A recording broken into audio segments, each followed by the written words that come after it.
And we are back. Welcome to another edition of the Sports One. And we are back. We got the full crew in the house. That is what it's all about. The Yankees, out of any team in the league, are the best equipped to handle a blow like this. I think there is a higher power at play here. He's due law of averages. That dude is the ultimate scrub. It's trash. Yeah. Every person you have in there is fucking trash. Next game, you're going to see a big performance. You can see it in the end of the game, and I'm just totally stoked and excited for this. We are back. Welcome to another edition of the Sports Port. It's Barnes, it's Tony, it's Michael, and it's Open Championship Thursday. How are you fellas doing? Mike, Tony, you want to go first? I'm feeling good, dude. Just did an episode of Screen Time. It's up there live on the YouTube if you guys want to check it out after this. Best of Paul Rudd movies. It was a great episode. I'd recommend watching the vlog instead, though. And then, of course, yeah, I mean, we have plenty of content out on the YouTube channel. I'm joking. They're both great. Barnes' everything's Yankee birthday game video. As I'm talking, no one else is. So yeah, go check it out. Fucking Professor Materiella. Oh my God, good coach. But yeah. Well, what about me? And I mean, it's only fitting, Tony. I mean, it's the 150th at St. Andrews. If you could just take us to the course for a second, behind me. You hear that? Freaking Barnes, man. Barnes, what's going on? And that's only fair because he skipped over me for how I'm doing. I'm doing great. Did. Yeah, I'm and doing you didn't great. Tell me you want to be on the chorus. You told me before the show started. Oh, stop. I'm doing great. But we're also, I'm stop. excited because we're going to EOS Farms today. I know. Oh, nice. And we found the thing for the curtains. We found the thing for the curtains. Where was it? In Sharon's office. Yeah. Someone found it. In the parking lot. Angie? In the parking lot? Angie put it there? Who knows, dude? Angie put it in the parking lot when she was moving her stuff because she was tight. No, I think someone picked it up, put it in the office. I think Mike was doing weird stuff with it. He thinks it's lot. AJ, though, too, which is fair. Because we lost it when he was here. Yeah, it was around that time. Dude. It was he definitely probably grabbed it and was like, I kind of forgot when we were talking about this that we were on like live, you know? Just it was like a normal conversation. This is how it is here. But anyway. Wait, hold on. First of all, Bond, before we get into the sports. Yeah. You know, you made a couple comments at the towards the Screen Time episode. Okay. About a show called Friends. Yeah. And you're a fan of that show. Mm-hmm. Are you? Why? Kind of what I guess like you could Friends call it somewhat of a childhood show. My sister was very into it, so she actually bought all the box sets back in the day. So she kind of like got me onto it. And who's your favorite character? Favorite character, I would have to say Joey. Definitely Joey. I love Joey, dude. Yeah. There was a 2-season spinoff.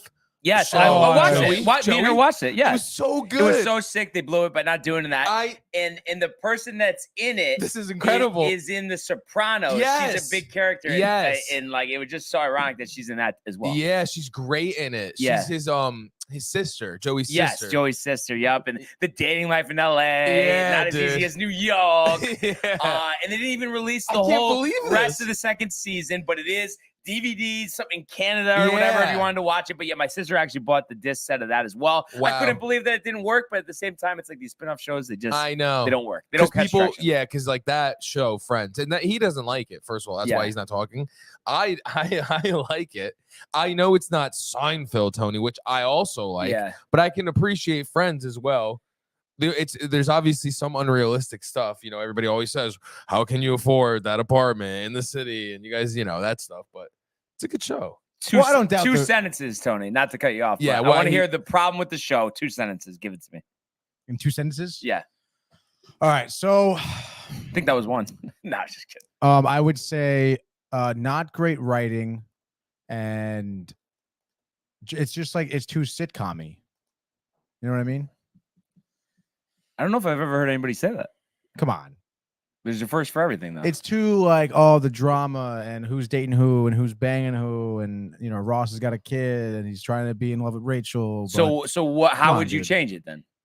If you had written the show, what would be different? How would I change it? Yeah. I mean, I wouldn't. It wouldn't be the show. Like, it would be totally different. Like, what do you mean? Honestly, Tony, this might be one of your worst arguments I've ever heard. No, because it's not a good show. And then for some reason, assuming because they're out around the same time, but everyone always compares it to Seinfeld. They weren't out around the same time. 90s. What are you talking about? Early 2000s. Friends started towards the end of Seinfeld and continued further. So they were out around the same. Yeah, but it's like it was like one was done and this was the birth. One was finishing. And it's just like Cheers was the beginning of all these types of shows. So like everything, I think the Honeymooners was really the start of spawning more shows. All right, so I'm actually happy that Friends exists now because it like to hear Brian talk about. I know. I feel like we were on screen time just now. It's amazing. Dude. It's ridiculous. That's why I wasn't talking. I was just so surprised. Well, the thing is, it's like there's a bunch of shows out there, but there's ones that separate themselves. And I think the problem with today's society is we hold stuff in such high regard that's complete shit, and that's a problem. But the rare ones that are very good, they deserve the respect, and that's how I've always felt. I'm just surprised that you know. The mountain that you're gonna die on is Friends. I mean, I don't know. I just haven't really heard that much opposition to it. No. I mean, I feel like sometimes it was a little corny. It was just like I don't know. Yeah. But anyway, so yeah, just wanted to update everybody on the Open Championship. I was watching this morning. Coverage started at 3:00 in the morning. Wasn't up for that, but in the office this morning did have it on USA Network early round coverage of the Open Championship. Yes, in the office. And then the weekend will be on NBC. But right now, currently, Cameron Young, your leader in the clubhouse with a 8 under 64. So a great start to his tournament. Cam Smith, ironically enough, in second at 5 under par, shooting a 67. Rory almost done with his round. Ricky tied. I don't even know if he's in this. I want to say he's not. I'll check though. Ricky Fowler? Yeah. Rory McIlroy, though, 5 under, tied for second through 17 go. holes. So getting a big hand from the crowd. Yeah. And how about Barclay Brown from England, the amateur, firing a 4 under 68. So you love to see stuff like that. The amateur. And then what I was really impressed with, you have these guys playing, the past champions. He was a couple more under par, but he still finishes out with a good number. Ernie Els, I think he's 52 years old, won the 2002 and 2012 Open Championship, in contention here with a 2 under 70. So that's big for him. I mentioned to you guys, I was watching John Daly finish out his round this morning. The big loud pants, the big beard, a lot of, round of applause from the crowd. He narrowly misses an eagle to get him to even par. But he finishes around 1 over, which I think, is in his accomplishment for somebody like him in his mid-50s to put up a score like that at a major tournament, because he's really not playing it much, big golf like these type of tournaments, but obviously with the exemption from winning the tournament quite some time ago. And then, of course, what everybody has their eye on here, how is Tiger Woods doing? Unfortunately, first hole double bogey to put him at 2 over par.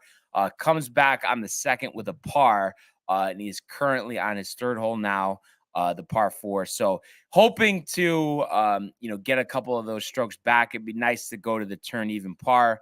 While it is a major championship, it is a tough course. It's a course where you can get a lot of run, and somebody like him who might drive his ball, around 300 yards. Might drive it 400 yards because the ball rolls so much. So I think he definitely has an opportunity to earn these strokes back. But I think at least, I said at the turn, but at least by the end of the round, just to get to even par. And then, you just give yourself a chance.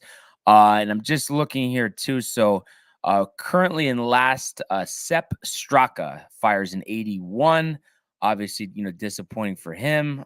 Just want to see if anybody else really on the leaderboard of note. I mean, that's really, for the most part, what we have. We do have some live guys near the top of the leaderboard. Lee Westwood, 4 under par 68, tied for 4th. Paul Casey tied for 4th, 4 under through 8 holes. So that's an impressive start. Ian Poulter, who was always a fan favorite and would be the captain of the Ryder Cup teams in Europe. Recently went to live. He fires a 3 under 69. Booed on the first tee after double bogeying, but comes around with a good round there. Bryson DeChambeau, former U.S. Open champion, obviously on the Live Tour now, 3 under par. Apparently, they're not showing them on TV as much, like all those guys. But they were saying, but at the end of the day, their hands will be tied if they're in contention. They have no choice but to show them. But Right. it's just kind of interesting. Patrick Reed was wearing a live hat. What were you gonna say? What are the chances here that these live golfers who are obviously, you could argue that they're making more money, obviously, with the live tour because it's guaranteed money, right? What are the chances that they come over here at the PGA and play better because they're just maybe feeling a little less pressure in terms of playing better to make the money as opposed to just playing their game? Because they're already making enough money, I feel like, with live golf. I mean, yeah, no, and I see that side of things. The one thing I would say, just given my honest opinion, is I would kind of think it's kind of counteracted just from the fact that while that is true, there's just this such sense of negativity surrounding them. I think that's a heavy burden to carry around. And I'm sure some of them, even though they're happy with the paychecks they're getting, have to wonder if they've ruined their golf legacy by going over there, which I get it. Technically speaking, it is kind of ridiculous because you just think about where that money is used in other places and, it's kind of a double standard. So I understand that part of things. But at the same time, I don't know. Like what do you think you would have done, Tony? I'm trying to think of. So let's say you same skill level, same accomplishments as Bryson DeChambeau. What would you have done? Liv comes around, offers you $100 million, a couple year contract. What would you have done? I mean, if I was in Bryson's, I guess, like in his shoes, I probably would have taken the money. Yeah. Yeah. So, I mean, is there even like a golfer comparison where you wouldn't have taken the money? Well, for one, yeah. If I was Tiger Woods, I wouldn't have. What about Phil? Well, I guess. I mean, if I was, if I was well in debt, I mean, yeah, I would take it. Absolutely. Yeah, I would hate that uncertainty though of not being able to play in majors. I know. Did they approach John Daly? Yeah. I don't think so. I don't know if there was a rivalry between him and Greg Norman, but I think the fact that they know, I mean, he's well past his prime. Plus, I think too, you know what it is? He probably wants to stick around long enough where he can play in a PGA Tour event with his son. So by going there and, but I have a feeling he wasn't even approached, honestly. Yeah, probably not. So yeah, I just thought those couple of things were interesting, but definitely was cool, watching the tournament this morning and look forward to watching over the next couple of days. It's always fun just crowning a champion. And I'm sure you're probably happy, to see Rory there kind of doing, kind of what you thought there, opening up with a nice round and, feeling confident, I think more confident than he has in a while. Which is nice because I mentioned it yesterday that I feel like he does kind of downplay himself a little bit, and to come out strong, I feel like just give him that type of confidence you need to continue to do well in this tournament. And you mentioned, I'm sure there's just a different energy for all the players with the Live Golf Tour happening obviously, and I'm sure I honestly would be interested to see maybe some perspectives of other golfers, like how they feel towards like Bryson. Because he's not, obviously because he's doing the Live Tour thing. I don't know what the demeanor is on the tour at all. If maybe those golfers who stuck with the PGA are really looking to stick it to the Live Golf guys. But I don't know. I would imagine there's not much bad blood. I mean, I don't know. I think it's mixed. No, there is. I heard people are like not talking to them at all, dude. Yeah. What are you talking about? But why? Because they're fucking Chiefs. They fucking said in the locker room that before all this stuff happened, all these guys that are doing it, they all talked before and said, we're all not going to do it. And then all those guys just went and did it. That's why the other guys are tight. Because they should have just stuck together. Right. Imagine if they stuck together and went on strike, the PGA Tour would have no chance. Then they would have paid. True, exactly. Yeah. Thank you. That's why they're tight. And I'm guessing, I'm going to ask you this question anyway, Michael, but if it was you, I played out a couple different scenarios with Tony here. But I mean, just basically speaking, let's say, you're a golfer, you've won a major or two, you made a decent amount of money. Would you ever go to Live, or you would have always never? I would never want to risk my legacy and playing with my friends and being able to play in major championships. Why it's would just I not worth it. Like, you know what I would do if you want to have that kind of experience? Go play on Michael Jordan's course, because that course is sick. Have you heard about it? Yeah. It's state of the art. Yeah. Tony, they drop off. It's in Florida. He was sick of like playing on regular golf courses, so he built his own, and it's invite only by Jordan, dude. Drones drop off your food and drinks. The not like the people that work the place, ride on these like motorcycle things. No shit. For the it's like good, not gonna damage the grass type motorcycles, and the carts go faster. Like your golf cart goes like 40, 45. Jesus Christ, Michael can't be on this course. Oh, it's over. Oh, that's funny. But really, just to close out this conversation, Michael, are you surprised Tony said he would have went to live? No. Tony doesn't care about that stuff, and no one's gonna affect Tony's like Tony will still think if let's say he was like I don't know who's the best golfer over there out of those groups. Oh, the live golf? Yeah, Dustin Johnson. Probably. So all right, let's say he's Dustin. Tony's gonna be like, I'm still one of the greatest ever. Oh, dude, I love DJ. Yeah, so see? Yeah. Dude, you know what they're doing? They're getting flown over in private jet with like top shelf everything, obviously. Getting treated like kings. It's crazy. I mean, I don't know. I feel like if I was like if I was Bryson or if I was DJ, I would still do it, I suppose. But if I was like even like a mid-level golfer, they approached and it's like, this is guaranteed money. I can help support my family and myself. Like, yeah, I'm going to do it. Yeah. I understand. I guess, but it's just tough because then it's like, if you are one of those guys, it's like, I don't know, you're basically botching your opportunity ever to be like in that. I mean, I suppose, legacy, but dude, I guarantee you, especially in today's day and age, like if this thing, folds within a year or two, I would say within. I don't think it's gonna. That's the thing. No, I'm saying if it does, let's say it does, I would say within 4 years, people forget about it. Nah. Yeah, dude. Maybe not the golfers on the PGA Tour. Yeah, but everyone else. But that's the thing. Maybe not the golfers on the PGA Tour, but that's what it's all about. A sense of camaraderie. I feel like I had the same trouble with that word at a different time. No, but yeah, it's the burglary. They're like it's like a big team or big family, I should say. It's like the Hall of Fame, right? For any sport, but you're like in it live, right? And I feel like I would take a sense of pride in too of just the fact that I was like the guy who was leading the way to stand behind the PGA Tour, but at the same time negotiate in the players' favors. Yeah, they should these guys that are staying, like Tiger and all these guys should talk to whoever's in charge of the PGA and be like, dude, you guys, we will go. Just listen, we will leave too, but we believe in this whole fucking thing, and let's do it. Clearly, there seems to be a breakdown of communication between everyone, which is so typical. But and I just feel like too, but the fact that they increased the purses, added some high-end tournaments, it's all going to work itself out. And also too, if like you're concerned you're not making enough money, how about play better? You know what I mean? On the PGA, yeah, true. But that's the thing. I do think that's sad they don't get a salary. Even the fucking G League gets a salary, right? G League's dope. That's what I'm saying. Like even the minors get salary. But you know what the thing is? Something, dude. Yeah, but you finish 50th at the Masters, you make more than the person in the G League in one tournament. What do you get?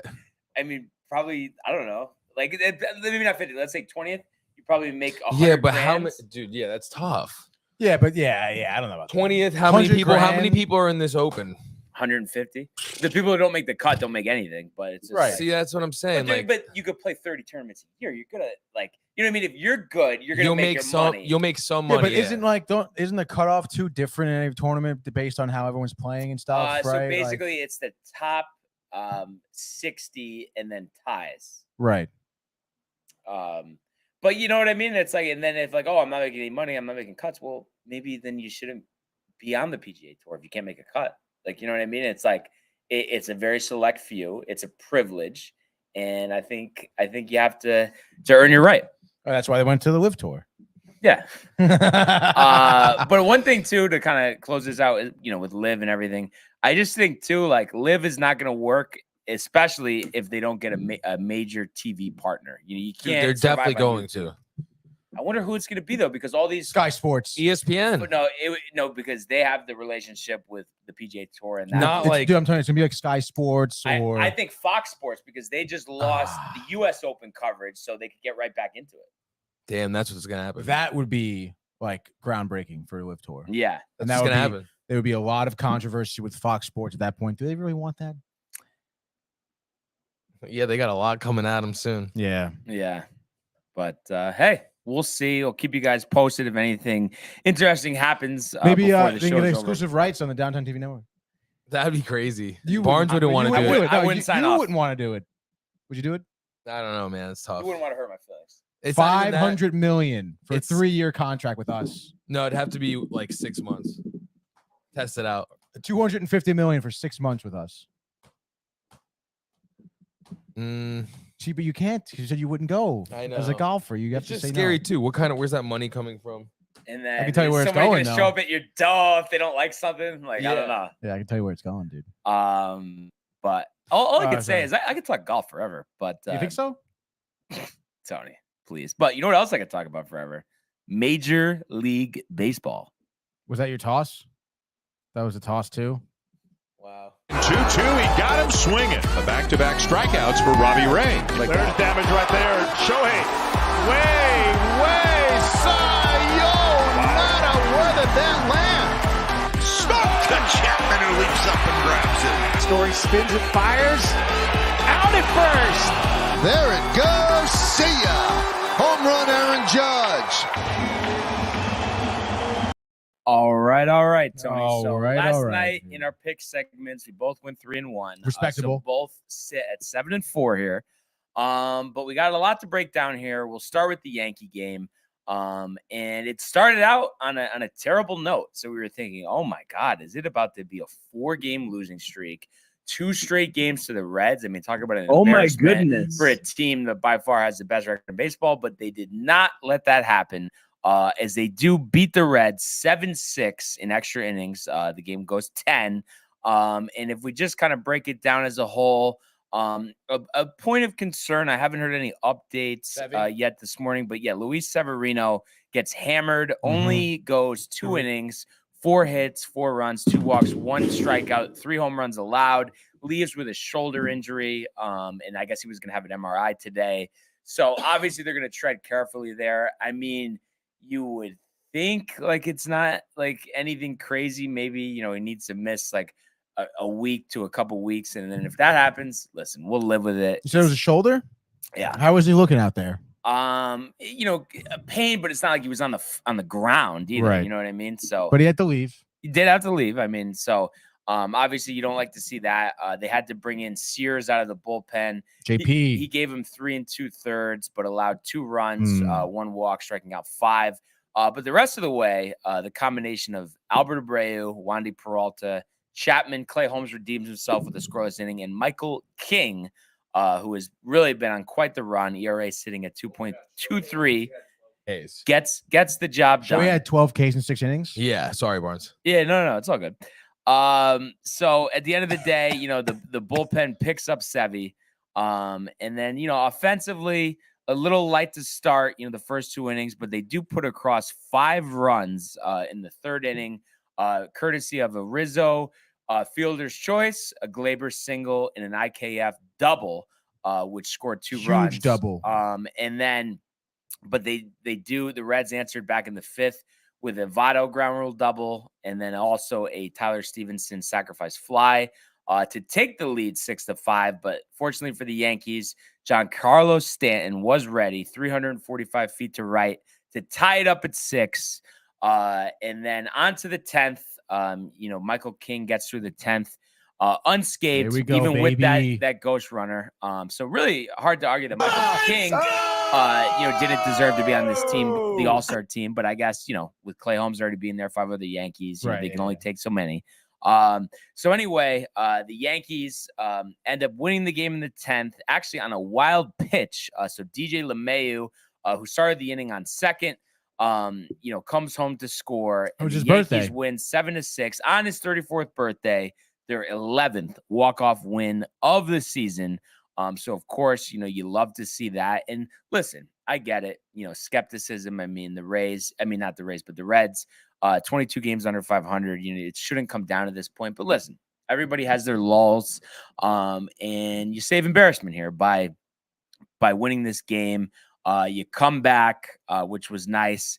And, I mean, a win is a win, and you just end that losing streak and you could start a new cycle. And I think that's the thing that's most important, other than, of course, the health of Luis Severino. I mean, he's a guy you're counting on big time to be your second or third starter come the postseason time.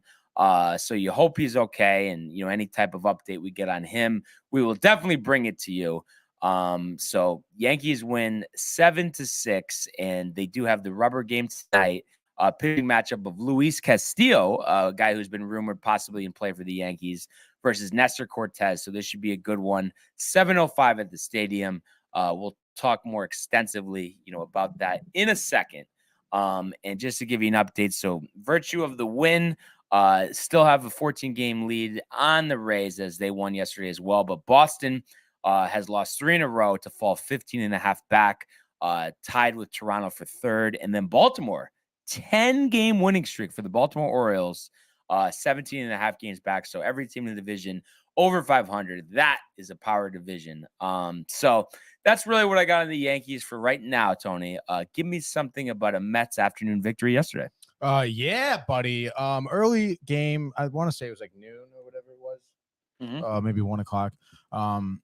Which was nice because I was able to kind of follow the game along while I was here working with Michael. Michael was wondering why it was so early, but whatever, dude. So the Mets, I would say, answered very well from their loss against the Braves 2 nights ago. They beat the Braves 7-3. And, obviously everyone knows the storyline here. It was a game and a half back. The Braves were from the Mets, and it's, oh my God, the lead they had in the NL East, whatever. You saw them play a really phenomenal game. Still, by the way, without McNeil and Marte, 2 of their hotter hitters at the moment. And it's obviously all started with the pitching matchup here. Chris Bassett came out. He gave you 6 innings of 1-run baseball. 6 Ks, 2 walks, 5 hits. And for Chris Bassett, I feel like that's exactly what we need from him. That's kind of what you would expect from him in terms of a good outing. And, he was using his curveball a lot yesterday that I noticed, which is nice. He was setting people up with his curveball, and then he would just smoke him with some heat. And again, I've talked about this Braves lineup being really good, and which they are. And to kind of, fool batters, just by your pitch selection, when your location is dialed in, I mean, that's just a phenomenal tool to have in Chris Bassett. And then to boot, we had some, I feel like, offense from all around the lineup, it seems. Lindor had cranked a nice 3-1 homer, I think, in the 5th. The scoring started off with Guillorme hitting a homer in the 3rd, which was great. Obviously, kind of, reaching Charlie Morton pretty early and pretty often. So the Escobar homered in the 2nd. That's who started off the scoring, which is great from Escobar because I feel like, there was really not much to write about him or to talk about him. And for him to kind of start off some offense here was huge. And then Lindor to follow him up, making it 4-0. I mean, that was, giving the Mets a comfortable lead early, certainly rattling the Braves' cages a little bit.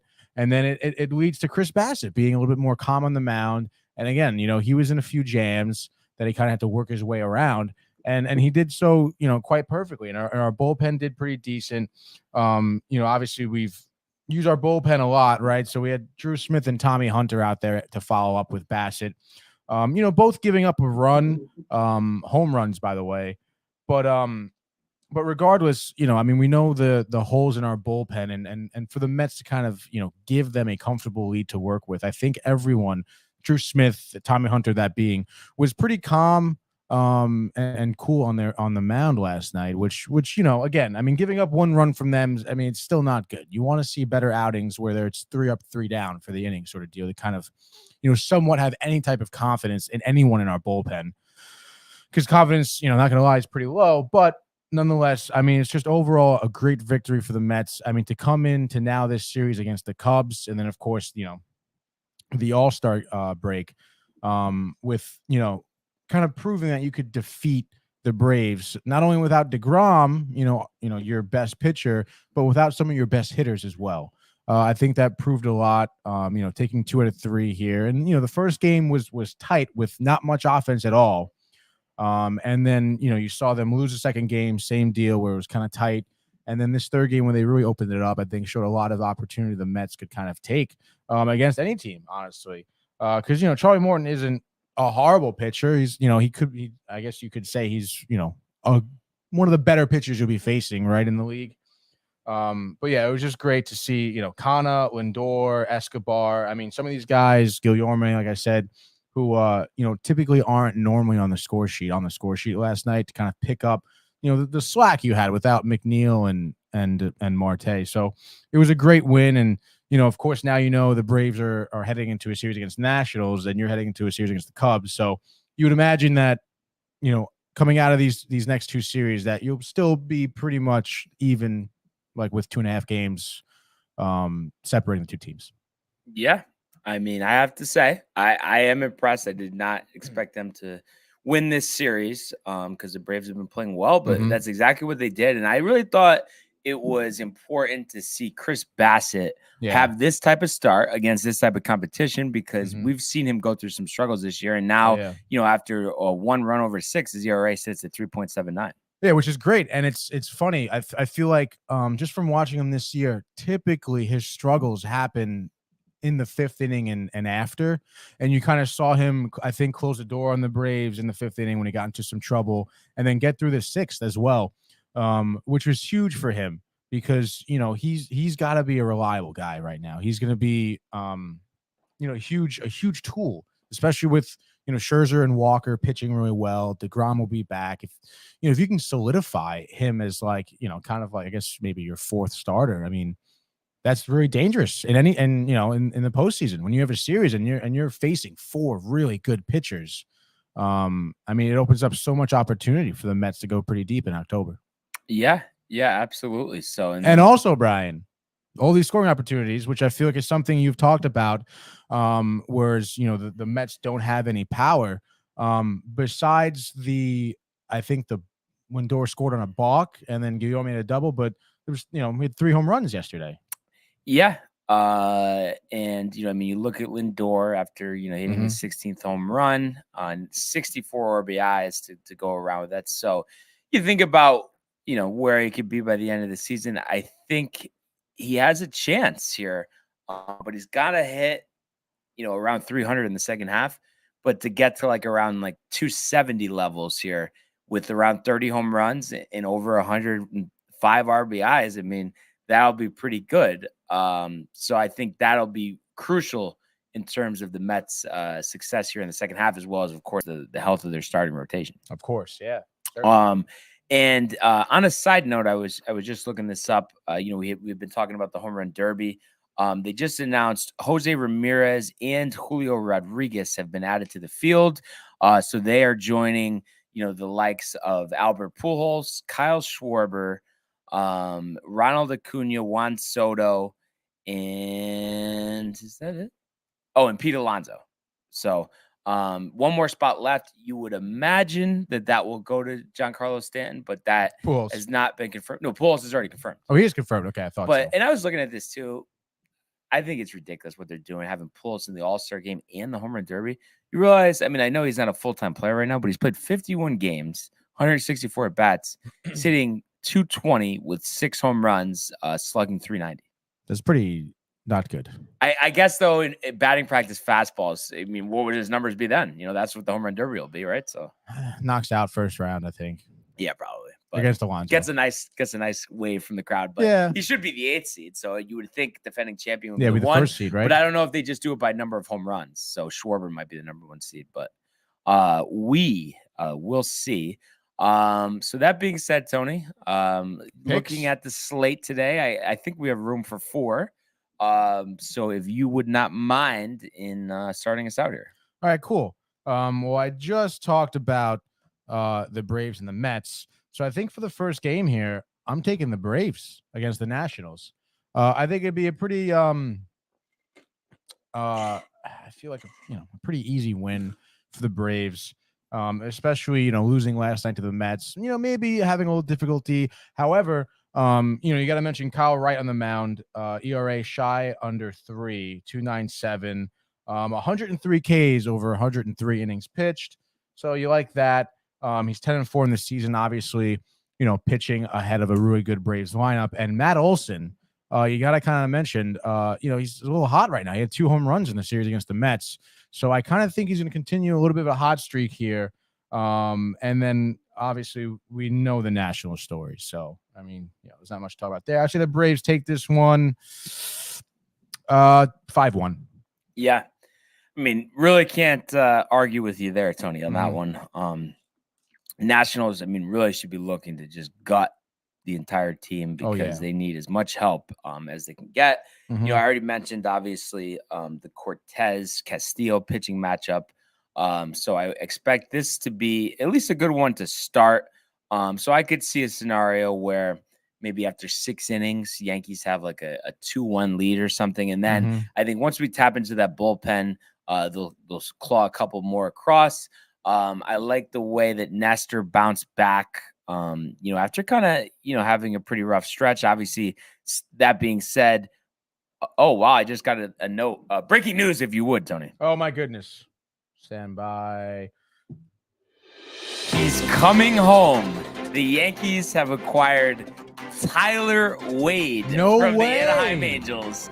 Tyler Wade returning to the Bronx. So that's definitely an interesting one.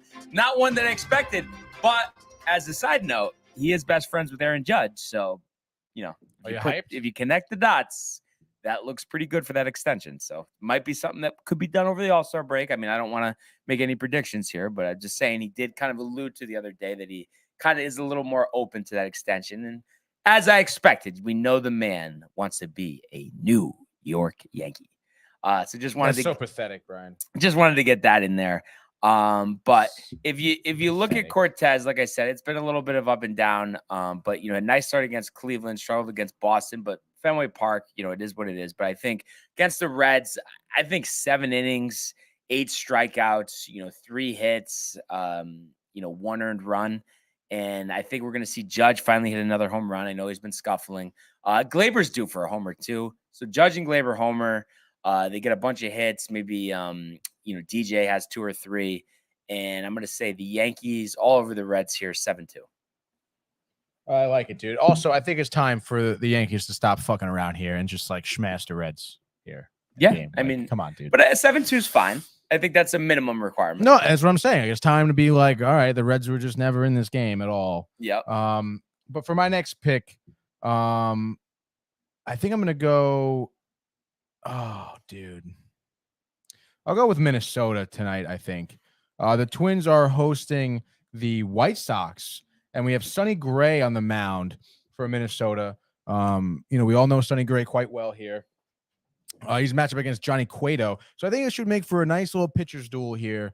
But it seems, the way these teams have played this season, they've played each other 6 times, and the Twins are 5-1 against the White Sox. So seemingly, they know something about the White Sox, and I think that win streak is going to continue here tonight. I just think that the pitching matchup would be pretty even, but I just think the Twins have a little more offense. I mean, I know Abreu is batting really well, but I mean, I feel like he hasn't really been hitting a lot for power. Same thing with like Robert and Anderson. I mean, I feel like they just really haven't been showing up as like they were the last couple of seasons. And on top of that, I mean, Byron Buxton is just like, he has 23 home runs right now. It seems like anytime he makes good contact, it is a home run because his batting average is 208 right now, which is not good. But, you have people backing him up like Luis Arez is his name, right? Yeah, Luis Arez, dude. He's had a nice season. He's batting 346 right now. He is on fire. And then Jorge Polanco has been just bringing in a lot of runners. I think he has around 50-something RBIs. But I just think the Twins are going to out-offense the White Sox here. I would say Twins win this one 3-1. All right. I'm going to kind of go back to the well from yesterday where, I'll be the first to admit, I mean, it was my only blemish yesterday. And Michael is excited about Ohtani. I mean, I feel like you're trying to like manifest him coming to New York. He realizes he made a mistake a few years ago. Definitely. Because he did say he's like tired of losing. I don't know if you saw that. Well, that's what I'm saying. Like, come on to a winning team. Yeah. Imagine Judge and Ohtani. Oh my God. And the funny part is, I would almost rather have him just focus on pitching. I know he's so good at hitting, but it's like that's what we need to just bring a Cy Young Award winner. Yeah, that's not gonna happen. And then just we'll throw him in the lineup every now and then. I mean, Tony, there's nothing that's not possible for the Yankees. We know that. But anyway, it's a ridiculous thing. Oh, by the way, I'll check again. But last I checked, Tiger did bogey number 3, so 3 over.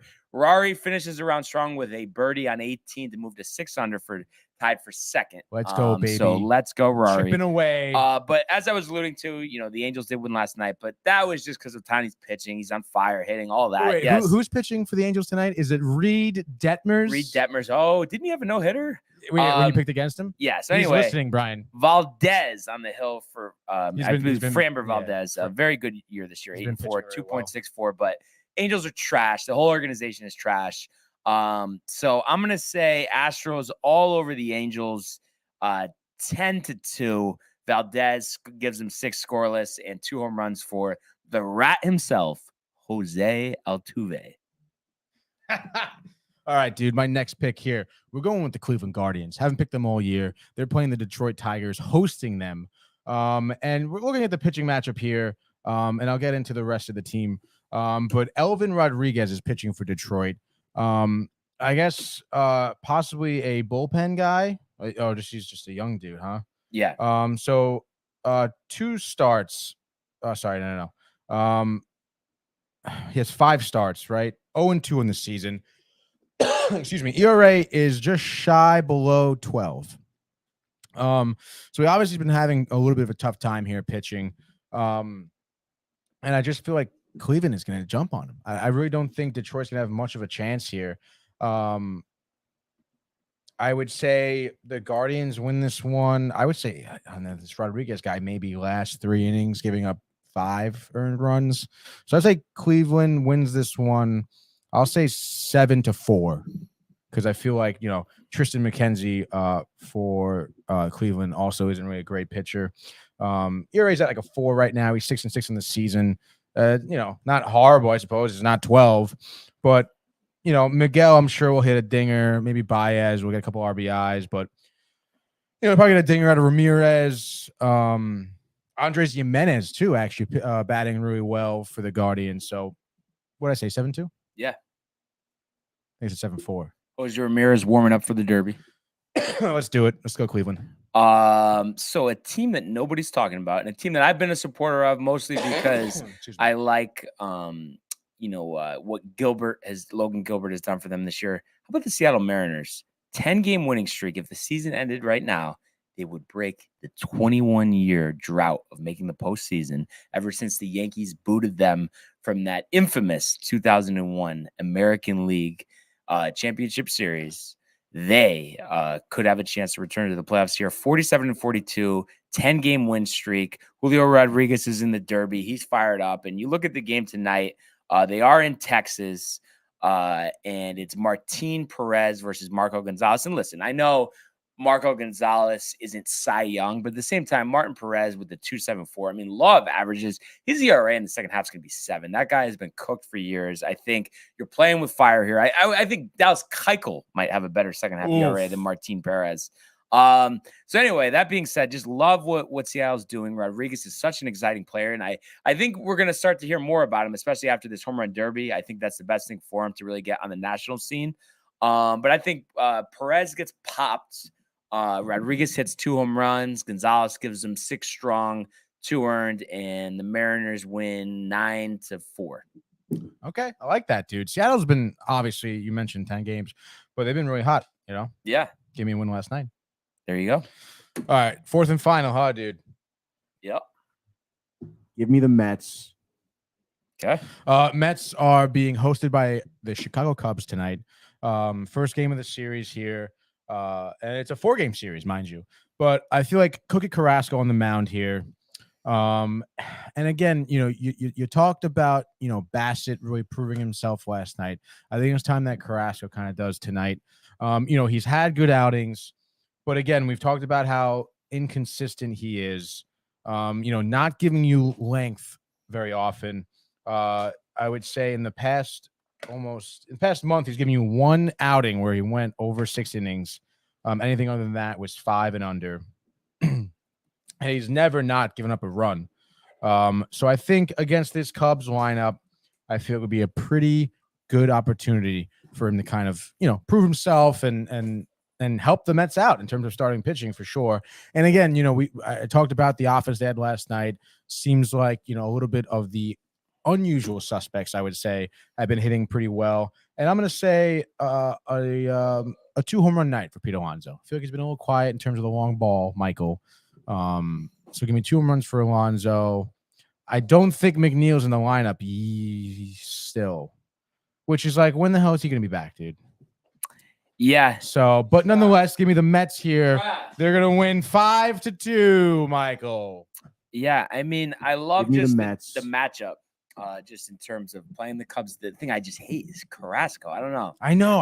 That's why I was like, I wasn't sure, but I think he's going to prove himself. I do think so. But I think even him proving himself, the Mets are going to have to score 4 or 5 runs this game, because you think he's going to give at the minimum 2 runs. I mean, and I think that might be a stretch. So I think the Mets offense has to have 5 or 6. Obviously, if Alonso goes deep, that'll put them, in a good spot in order to achieve that. But for my 4th and final pick here, I am going to go. Let me just see here. I'm going to take. Sorry. Of course, the one time it has to lag. Take your time, dude. I know what I'm doing. Dodgers. Nope. And it's Blue Jays. Yes. And it's all because, actually, we didn't even talk about this, but Charlie Montoyo got let go as Blue Jays manager. Obviously, disappointing start to this season.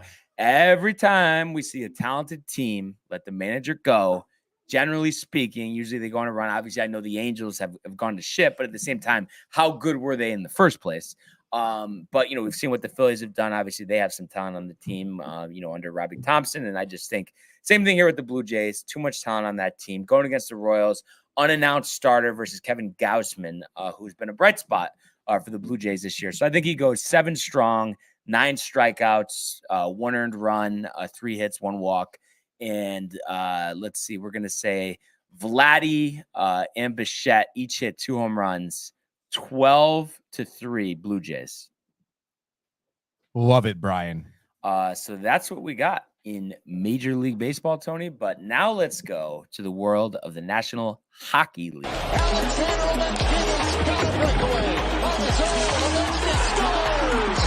In they come, Evans, what a save by Vasilevsky! Are you kidding me? McAvoy, Frederick, did you get the license plate number on that truck? McDavid, beautiful move. You just knew that Connor McDavid was going to make a statement. What a goal. All right. Big moves yesterday from a lot of teams. Dude. Yesterday was the official start of free agency. So obviously a lot of moves here. And I'm just kind of curious, Tony, because me and you, this is all organic here. Me and you, didn't really get to talk about, what the Rangers did yesterday. So I'd like to hear what you thought. They have a new center, 2 new goaltenders, but then they also lose Frank Vetrano and Andrew Kopp. I know yesterday. So give me your thoughts on all those moves. All right. So Vetrano went back to the Ducks, right? Yes. I thought it was a little sad to see him go. I think he did really well for us in the regular season and decent in the postseason. I was a little sad to see him go.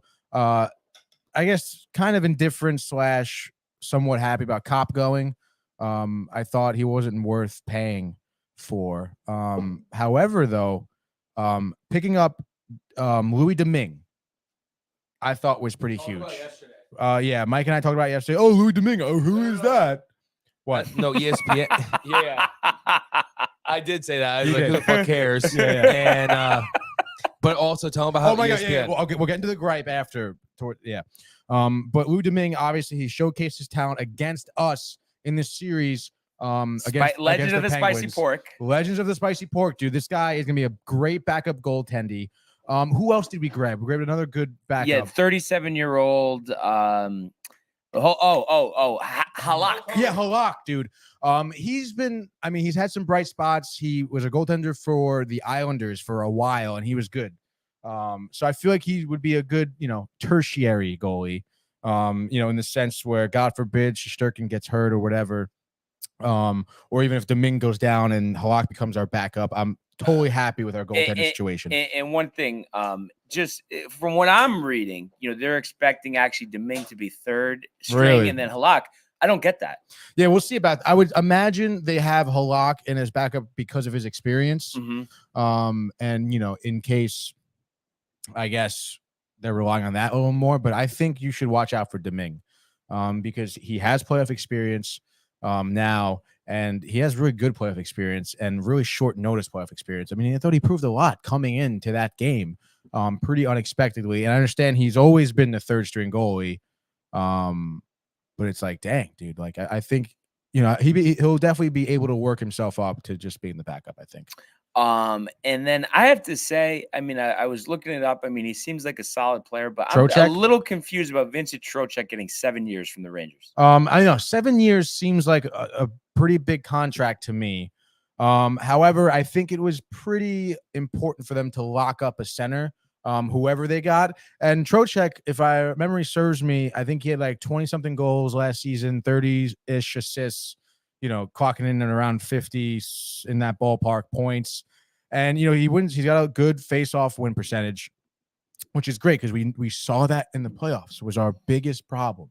Why aren't we winning face-offs? We couldn't keep possession. We couldn't, make proper, offensive plays when we had, a face-off in our offensive zone because we weren't winning draws. It wasn't good. So I think solidifying him and knowing he'll be around for a while, and I don't think it was too much, right? 7 years for how much? I think $39 million. 39. Yeah, it's not terrible.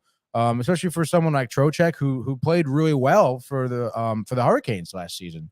I love all the moves so far. I think Chris Drury is doing a top-notch job. And I guess supposedly the thought was, in order, because he really eats up, the majority of the remaining cap, is that they feel like they're going to see a big improvement from the younger players, like Capo and Hedel.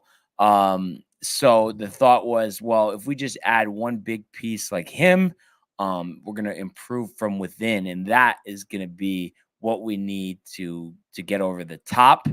Do you agree with that sentiment? Yeah, I think so. I think, again, to going back to the playoff run we had, I mean, that kid line was a huge part of how far we went. And, Kakko was definitely someone who was under a lot of ridicule all season for being such a highly touted player and not really having much good to show for it. But I think Kakko started to get into his own. And he's working, by the way, mind you, he's working on that kid line with Hedel and Lafreniere, two really good goal scorers, right? So he was kind of playing the good kind of teammate role where, he knew where his players on that line were going to be, and he would kind of, get into position to help them score goals. You saw it in his level of play. He kind of understood what his role was. He committed to it. And because of that kid line was really successful. There was no, it was the kid line. It wasn't, wow, Hedel is great. It was the line. The three of them were working really well together. I think that, kind of changes their mentality in terms of how they can kind of perceive what they should be doing for the team. And because of that, I think next season they are going to come out even better. And I think Kakko is going to be one where you're going to find him more on the score sheet than last season. Thoughts on Darcy Kemper, 5 years to go to the Capitals? Honestly, I love it. For Darcy, for the Capitals, and for Colorado. Obviously, we know Georgiev just went to Colorado. And Brian asked me yesterday about who I think would be kind of the starter there. Is Darcy better than Georgiev? I think Colorado kind of said it all. And in terms of Washington, they needed a goalie. They were kind of blindsided by Lundqvist having that health issue. They had gotten rid of Holtby already. So they were kind of in a tough predicament of not really having a, solid, consistently good goalie. And they'll get one out of Darcy. I think it's definitely an improvement for them. I do think Georgiev could be a better starter than Darcy for sure. But I would say that seemed to be a move that benefited everyone. Yeah, and I think they just went with the potential card there instead of like the known commodity. Mm-hmm. Big surprise on Gaudreau, 7 years, $68.25 million with the Blue Jackets. With the Blue Jackets, so surprised, dude. I was reading some, obviously he turned down the deal with Calgary, right? Turned down the deal for the Devils as well. And it seemed like that he had interest in going to Philadelphia. We mentioned he grew up in Jersey, he grew up in South Jersey. Obviously, that's kind of Philly territory in terms of sports teams, because you're right on the border there. But Philly, the Flyers didn't have any interest in spending so much money on him, which was a shame because they could have gotten him. And I feel like it would have been huge for the Flyers to get Gaudreau, but that is kind of unfortunate. Nonetheless, to go to Columbus, I don't know. I mean, Columbus is a good team. They do have some young talent as well, and they're going to obviously, make more moves and build upon Gaudreau, and they're going to be a little bit of a different animal in terms of, where they're going to be sitting around in the standings. But I was a little surprised that's where he ended up. I was surprised. I mean, it was pretty clear to me after, Calgary, after turning down Calgary's deal, obviously very clear that he didn't want to be in Calgary. He turned down the Devils deal, obviously pretty clear he had a team in mind that he really wanted to play for, which seemed to have been Philly. But I'm kind of surprised he ended up with the Blue Jackets. And then lastly, Palat to the Devils, $39 million contract. I think that's huge for the Devils. And to think about it, go back to Gaudreau. If he had Gaudreau and Palat, that would have been crazy. But Palat, obviously we know him from Tampa Bay, a really good goal scorer, a big body, good skater. And then, you think about this Devils team and the potential they could have. Their only downfall is their lack of experience, like almost too much youth, right? But we saw bright spots out of Hughes. There was another player on the team that my name escapes me right now. But to have a veteran like Palat teaching these guys what to do, giving them insights on the game, I would say that you're going to see a vast improvement in the Devils this season for sure. Are they going to make the playoffs? Maybe. If they do, they're going to be out in the first round, I'm sure. But still, I think it's going to take another year or two for the Devils to really be, a highly contending team. But great move. Yeah. And then the last thing I saw was Ryan Strome to the Ducks, 5-year contract. I'm sad to see Strome go, to be honest. I thought he was, but then again, we were all kind of ready for that just because we knew the Rangers weren't going to kind of, renew a contract with him. And then to go to the Ducks, that's great. I think Ryan Strome is a good, just like all-around player. We've seen him, make really good plays with the Rangers, whether that was on the goal scoring end or setting up someone else. He's an okay center. That one of our issues was that he wasn't winning faceoffs, but I like Anaheim. I think they have a lot of potential too. Terry. Exactly. Yeah. Terry is good, and Sonny Milano is good as well. Those are young guys. And then, Strome being kind of, middle of the road in terms of age, I suppose. But to kind of have that and to add a little bit more youth, I would say more youth than they did have, is good for the longevity of the Ducks season. Yeah. So an interesting start to free agency. We'll keep you guys, posted on all of the transactions. Unfortunately, Tiger did have another bogey. So he's now 4 over through 4 holes. So disastrous start for Tiger. But he's only on his 5th hole, so never know. But like I said, I think, you got to find a way to get around even par by the time this round is over to have a chance. We'll see if he could do that. Phil did fire an even par 72. So a decent showing for him after, he's thrown up a couple 80s on the Live Tour. But other than that, Tony, as we come to a close today, anything else on the tip of your tongue? Yeah, honestly, from free agency, Ottawa made 2 really good moves, picking up Claude Giroux and Cam Talbot, which was really surprising stuff. And I feel like Ottawa is making this push to be a contending team in Canada. I think with maybe some other moves they could make, they can cause a little trouble here and be maybe one of the top-ish teams from Canada, because you saw Edmonton make their few moves, and then also the Red Wings. I forget who they picked up, but they picked up 2 guys. I think one from the Ducks and maybe a guy from Winnipeg too. But it seems like the Red Wings are getting pretty serious in terms of. Didn't the Wings get Cop? It was Cop, right? Yeah. They're starting to kind of, I feel like, get serious about being a contending team, which is great because, I mean, the Red Wings in the 90s, early 2000s were Dominic Hasek, Pavel Datsyuk, Brett Hull.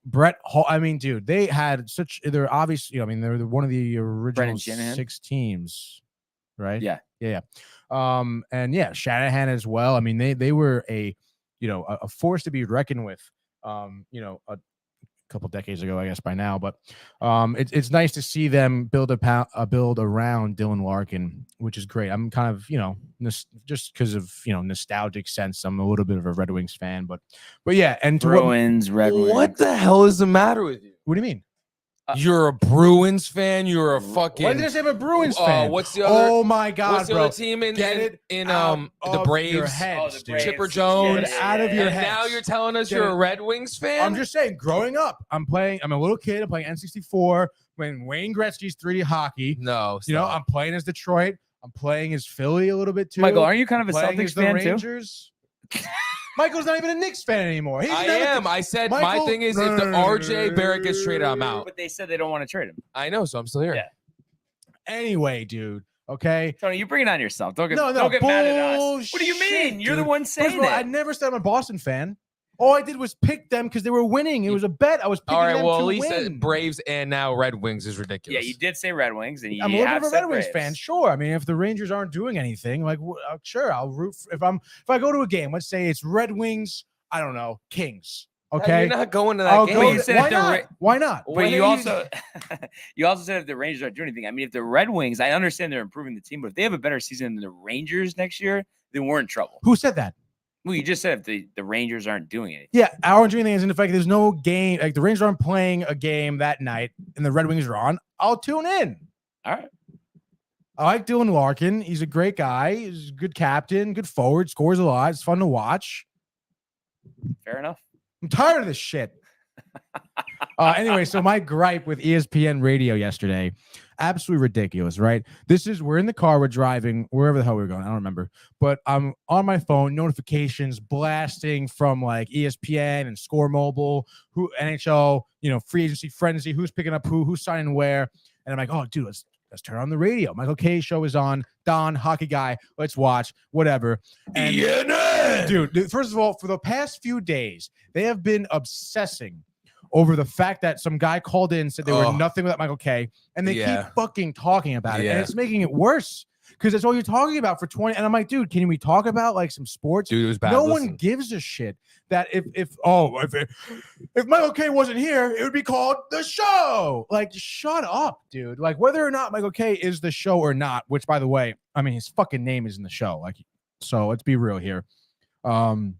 But even if he's not there and someone says, oh, Michael K is the best part, whatever, dude, don't even talk about like why you're giving this guy like more power by talking about it. It's for like 2 days now. They've been talking about how Michael K isn't here and they're doing a great job. And they're so like self-absorbed that they can't handle some schmo from the Bronx talking to them. Oh, Michael K makes the show.